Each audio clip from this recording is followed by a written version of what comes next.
A very good evening and thank you for joining us here on Rwanda Television for the English News Bulletin. We'll begin with the headlines. Rwanda declared the Marburg virus disease outbreak over. Residents living near the national parks are set to receive nearly 5 billion Rwandan francs through the tourism revenue sharing scheme for the year 2023-2024. On the international scene, for Ukrainian teens displaced by the war, adjusting to live a life in a new country is a complex journey.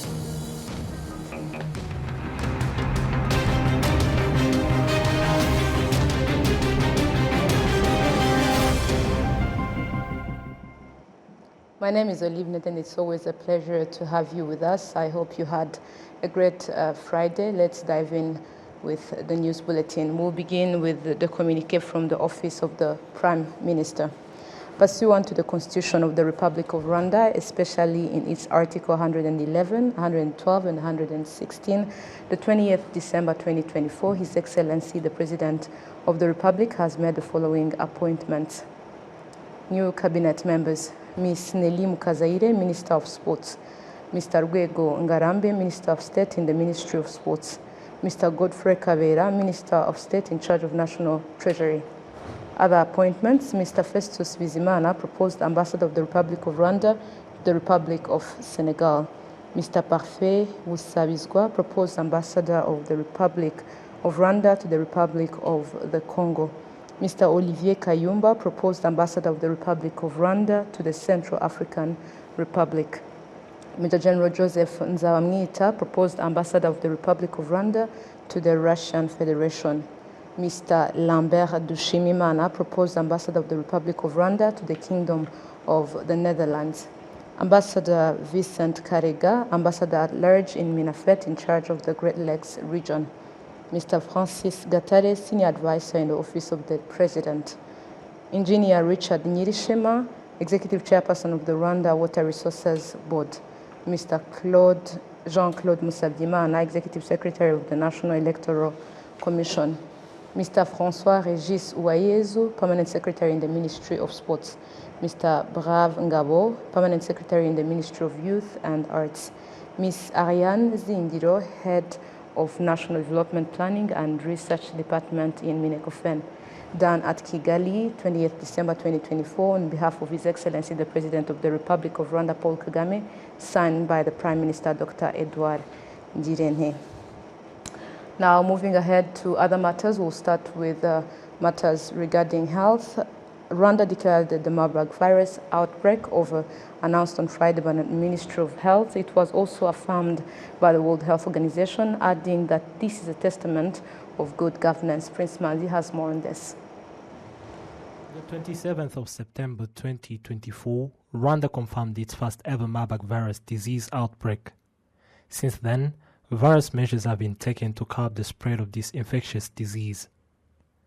December 20, 2024 marked the end of this virus in Rwanda after 42 consecutive days of no reported cases, as obliged by the World Health Organization. Rwanda's Health Minister, Dr. Sabin Nsanzimana, who declared the presence of Marburg in Rwanda, declared on Friday its end. Now, Marburg is over. Thank you to all our partners. Thank you to frontliners. And thank you to everyone who made this journey possible. From the day of panic and fear, to the day we are at the finish line, and the day we're seeing that Marburg can be handled quickly with the tools we have, and with partnership, everything is possible. The Director General of the World Health Organization, Dr. Tedros Adhanom Ghebreyesus, applauds Rwanda's win, stressing President Kagame's committed leadership and role in addressing such outbreaks. Congratulate the people and government of Rwanda on the end of the outbreak of Marburg virus disease. In particular, I congratulate His Excellency the President for his leadership and personal engagement in the response. I salute especially the health workers who put themselves in harm's way to save their colleagues, and I honor the memory of those we have lost. When I visited Rwanda in October, I was very impressed with what I saw. In providing critical care, conducting trials of vaccines and therapeutics, and in using technology to provide real-time information for action. WHO remains committed to supporting Rwanda in its journey towards a healthier and safer future for all its people. Well done, murakoze cyane. Marburg came with intensity but found Rwanda has brought immunity, mainly based on the lessons learned from COVID-19. The Minister of Health, Dr. Sabenson Zimana, tackles what helped the country stop the Marburg rapidly and effectively. So our healthcare workers worked hardly to make sure that we get to the lowest of this case fatality rate of 24%. They actually made it even better by going below that global standard. They challenged the standard that were there before for previous outbreaks. We have a case fatality rate of 22.7%. And it didn't happen by chance. It happened because of these people, because of the tools they received, medicine, they received vaccines, everything they tried to save every single life that was in their hand. Marburg virus claimed 15 lives out of 66 reported cases. Marburg ends with the trace of its origins known as it was transmitted from fruit bats to humans in a cave where mining activities had been taking place. Prince Manzi, RwandaTV News. Thank you, Prince, for the details. Now to other matters. Judges from the High Court and the Military High Court convened with the President of the Supreme Court, Domitila Mukanaganzwa, on Friday to deliberate on case management and drafting cases. The discussions aimed to enhance the quality and consistency of court decisions, ensuring they serve as reliable precedents for future cases. We have more on this. Every 6 months, judges from the High Court and the Military High Court convene to address shared concerns and enhance the efficiency and delivery of justice. This session coincided with the Supreme Court having a new Chief Justice, Domitila Mukanaganzwa.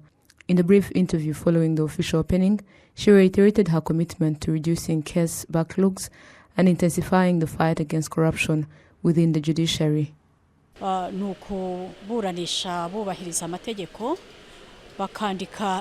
They must carry out their responsibilities in accordance with the law, ensure proper drafting of trials, and adhere to the established guidelines set by the High Court so that similar issues can be resolved in a consistent manner. In my dialogue, I emphasized that corruption is a serious concern that we will not tolerate. What I should like to stress is that anyone caught engaging in such acts must face appropriate strategies, be expelled, and held accountable under the law. Requesting bribes or attempting to handle cases based on corruption is a grave offense.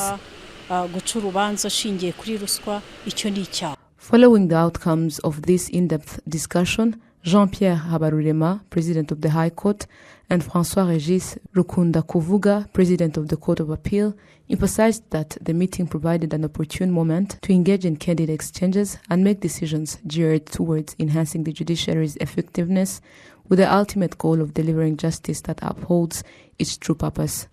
Ni muri gahunda yo kwibukiranya yuko imirongo ihari. It is important to remind ourselves that there are established guidelines, both those set by the High Court and those by the Court of Appeal. Nowadays, the High Court is also working on creating reports that outline its guidelines to ensure that the court itself follows them. We have already written one volume and are working on the second volume to ensure that a High Court judge does not contradict a ruling from the Court of Appeal or their fellow judges, as all guidelines are aligned to provide fair trials.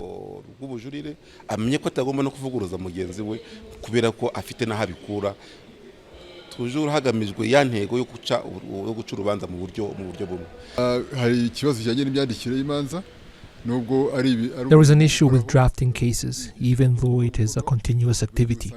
It is important to train individuals on how to do it properly, despite occasional mistakes.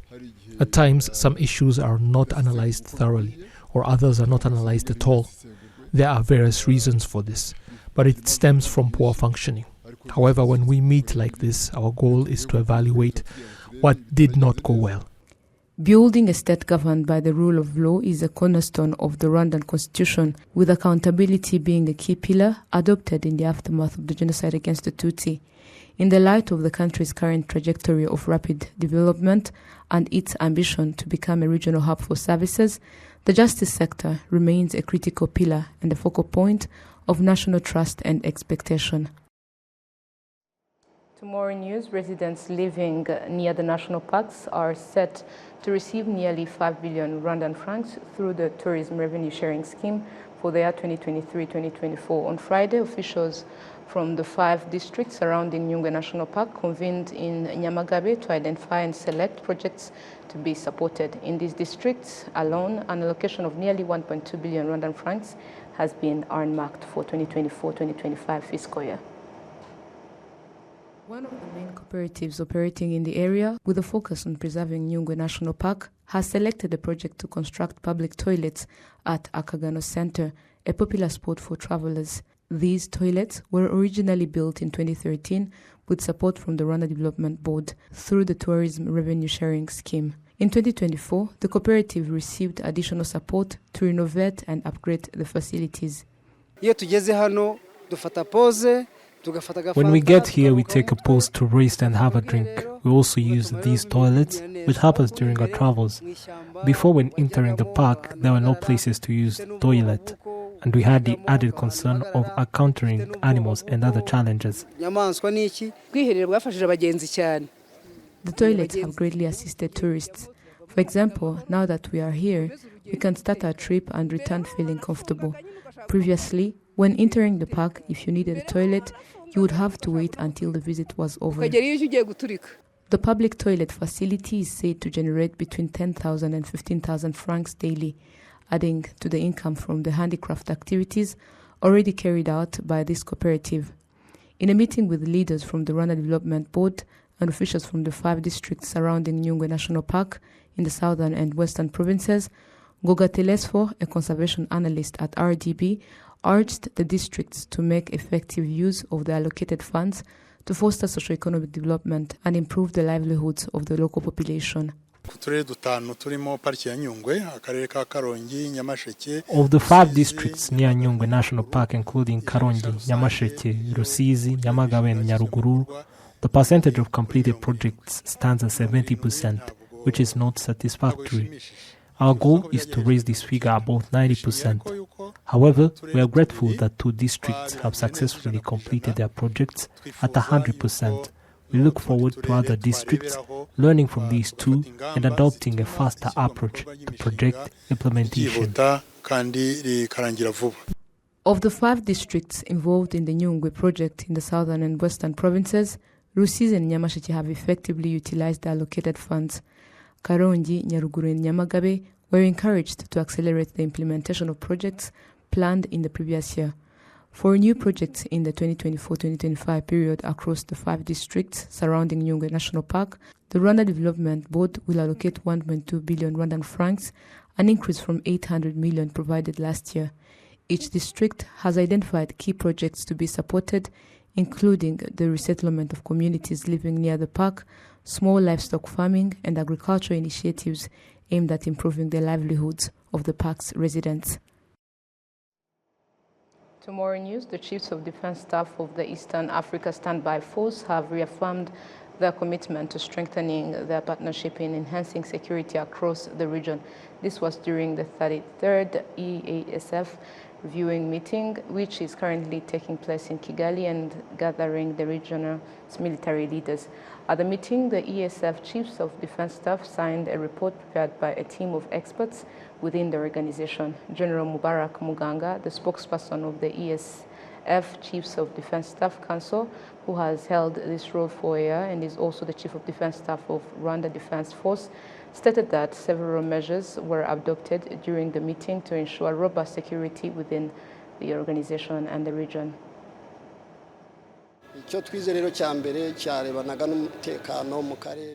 What we reviewed earlier was about security in the region, as well as strategies and measures aimed at ensuring stability. We discussed and shared ideas, while also considering what the Eastern Africa Standby Force can contribute to our region, and if necessary, beyond. twafasha mu karere duherereyemo ndetse byaba ngombwa n'ahandi hisumbuyeho.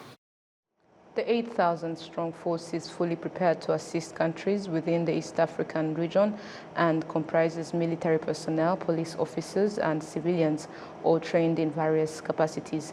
The 10-nation standby force operates based on the principles of the African Union, and the week-long summit in Rwanda is scheduled to conclude on Saturday. Moving ahead, the National Institute of Statistics of Rwanda has launched the 4th National Strategy for Development of Statistics. This 5-year-long strategy is estimated at $1.2 billion. William Evans has more on this. The launch, Mr. Ivan Mulenzi, the Director General of the National Institute of Statistics of Rwanda, remarked that this strategy marks a critical step in advancing Rwanda's commitment to evidence-based decision-making, calling upon all sectors and authorities to embrace and support this move. National Strategy for Development of Statistics is not a strategy for NSR as an institution.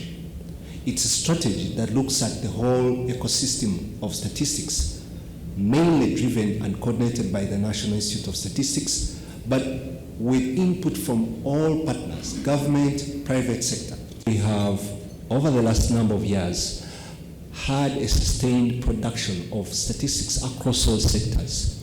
When you talk of health sector, when you talk of the economy, when you talk of justice, education, businesses, all the key sectors, we have regular statistics that are available. Minister of Finance and Economic Planning also called upon all sectors and partners to use data in addition to supporting NISR, because without data, development will not be well guided. We should all resolve to support NISR and the National Statistics System because without that we won't be guided properly in our development, but also the sectors and partners to use data, to use more data. And on its part, the government will continue to create an enabling environment for statistics development in the country. I want to tell NISR to count on us. They will not go without money. The NISR will get money from the government, and we will ask all development partners to prioritize statistics. The 4th National Strategy for the Development of Statistics will anchor upon 4 pillars, namely, produce data to support evidence-based formulation and decision-making, lead a national data revolution to scale data uptake and impact, build capacity across NSS to promote data uptake and use, and strengthen the enabling environment for sustainable statistical development at an overall budget of $102,534,015. William Evans, Mutabazi, RwandaTV News. Thank you, Evans, for the details. Now, in partnership with the MasterCard Foundation program, which supports students at the University of Rwanda, the institution celebrated the International Day of Persons with Disabilities. Currently, 188 students with disabilities, primarily those with physical disabilities, are enrolled in various departments at the University of Rwanda. For these students, this represents a significant achievement in good governance and inclusive education. They highlighted the installation of specialized equipment across departments, including machines that assist with hearing and writing, catering to the specific needs of students with various disabilities. The International Day of Persons with Disabilities is typically celebrated on December 3rd each year. However, the University of Rwanda, in partnership with the MasterCard Foundation, marked the occasion on a special day to reflect on their achievements. Among the students supported by the MasterCard Foundation to study at the University of Rwanda, 25% have various disabilities. Dr. Raymond Ndikumana, the Deputy Vice Chancellor of the University of Rwanda, emphasized that providing equal opportunities for both people with disabilities and those without enables everyone to showcase their potential. In addition to celebrating the Day of Persons with Disabilities, the MasterCard Foundation's Scholars Program at the University of Rwanda also provides students with disabilities with essential equipment, including white cans for the blind, bicycles, and hearing aids for the deaf.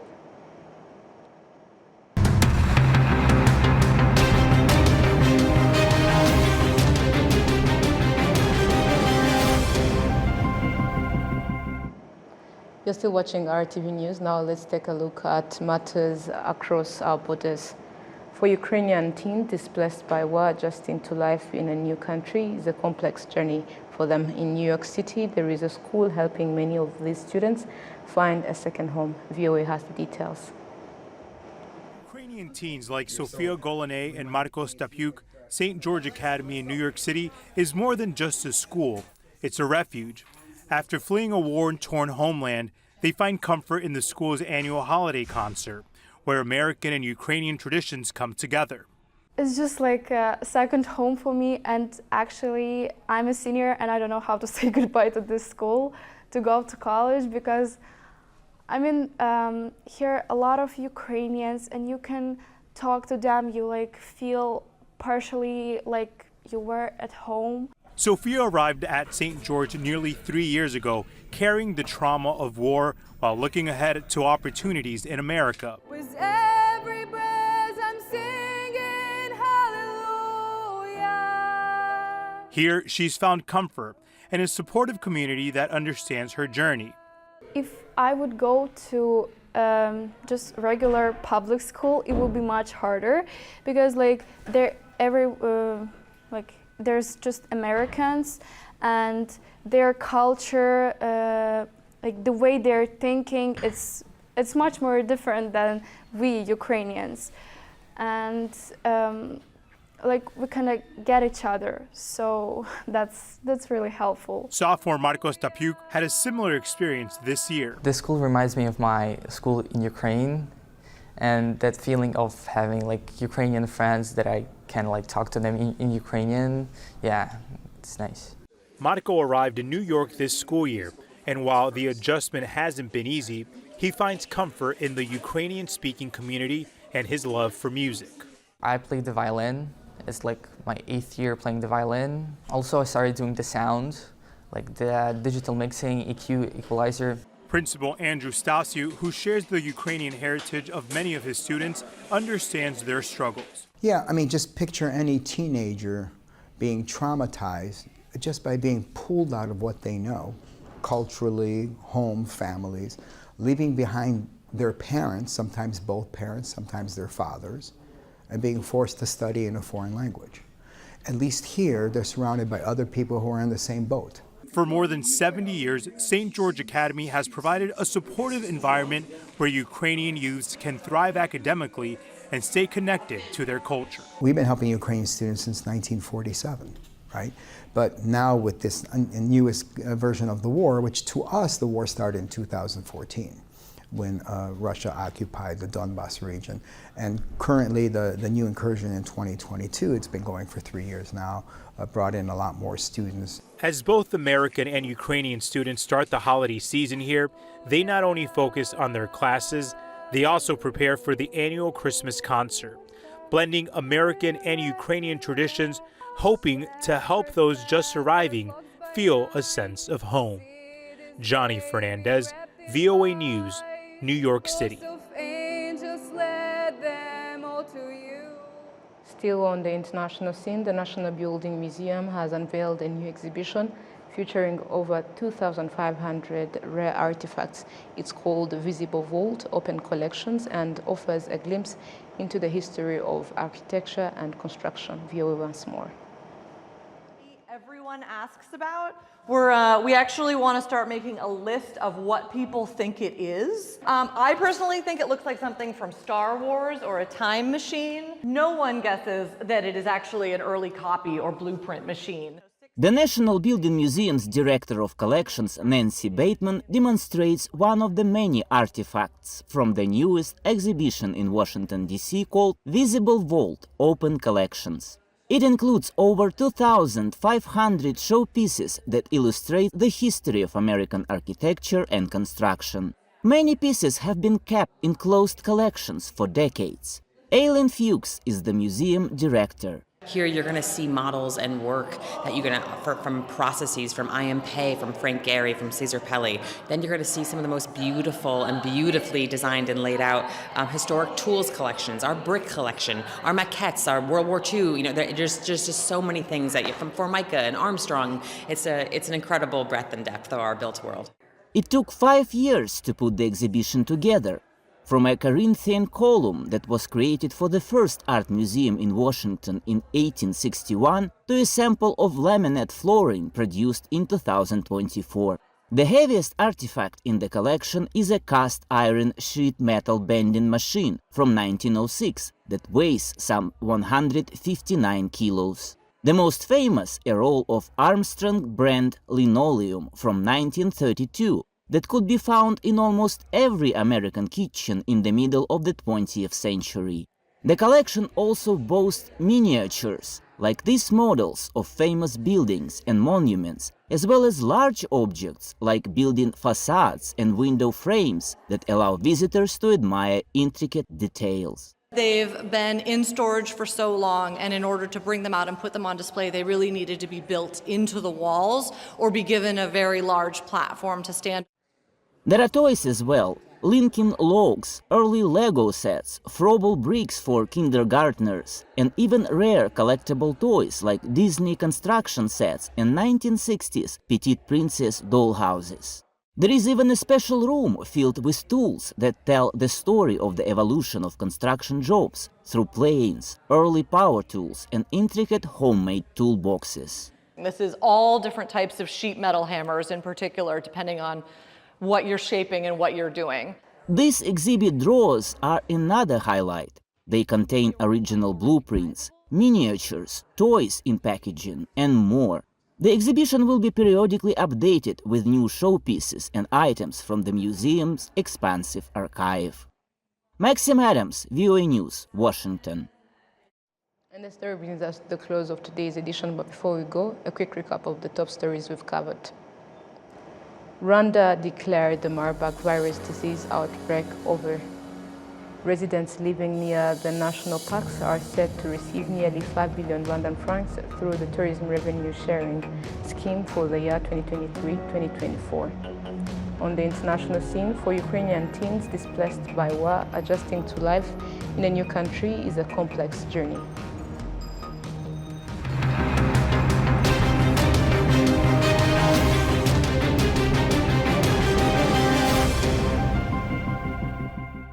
And that wraps up today's bulletin. Thank you for joining us for today's broadcast. On behalf of the entire news team, we wish you a restful weekend. Stay safe.